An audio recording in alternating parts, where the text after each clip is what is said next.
here. Bob from Oregon's Constant Gardener. Welcome to the OCG Fam Show. To you, Joe Kwan, and the rest of my YouTube buddies. What's going on? Let me know in the comments. We'll talk about it. And speaking of the comments, on Friday on the show, we had a question. Your question we dealt with. And what it was if you got all this stuff you're putting in, your nectar for the gods, do you need to mix it all up one at a time in the bucket? Do I have a bucket here? I don't have a bucket here. You know what a bucket looks like. Anyway, the question was, hey, can I just take all this stuff, mix it together in here, and then pour that into the bucket? And the answer is no. No, you can't. It all starts reacting together. But Seeker of Truth had a follow-up question.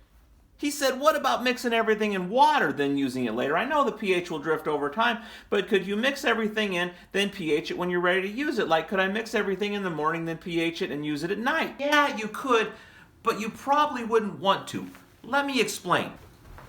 You could take all the stuff and mix it up in your water, get it all together there, and it would be just fine right then, and it would be fine down the road. But what happens is all these things are made to react together. That's why they're in different bottles, because when they're all mixed together, they start to form a reaction. And that reaction is the juice of the whole thing. That's what makes everything go. Let me show you this. This is One Shot. It's good stuff. It's all that stuff kind of mixed together in a dry form, prilled together with some molasses.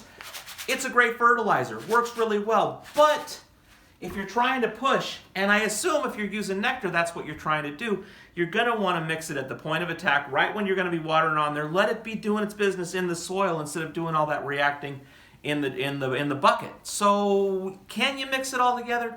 You sure can. You could mix it all together and leave it, but what it turns into is something akin to this. It's just a good fertilizer, not a great reactive, holy moly, doing its business in the soil, making stuff happen kind of thing. So, I guess that's really the answer is, yeah, you could, but you really shouldn't. If you're going to push, you should push. And if you're not, you should probably just get you some of this. That's the show for today. I love you, and I'll see you tomorrow. We'll answer some more questions. It's going to be fun. The OCG Fam Show. It's pretty good. It happens every day. It's the OCG Fam Show. See you tomorrow.